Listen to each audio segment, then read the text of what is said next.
আমরা দিল্লির দাসত্ব থেকে মুক্ত হয়েছি ওয়াশিংটনের দাসত্ব করার জন্য নয়।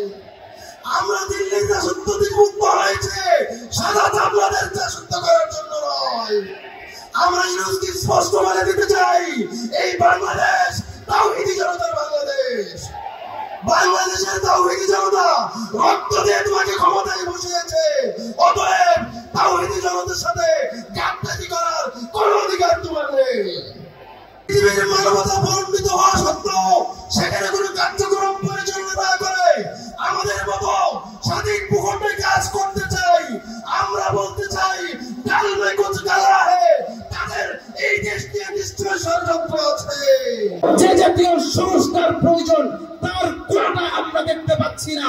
সুতরাং অনতিবিলম্বে যথাযথ সংস্কারের মাধ্যমে এবং ফ্যাসিস্টের সহযোগী সকল বাহিনীর ভিতর কাপড়ে মেরে বসে থাকা তাদেরকে টেনে হিসেবে বের করে তাদের শাস্তি নিশ্চিত করতে হবে। For more updates, follow us on Facebook, subscribe our YouTube channel, get the latest update on www.daily-sun.com.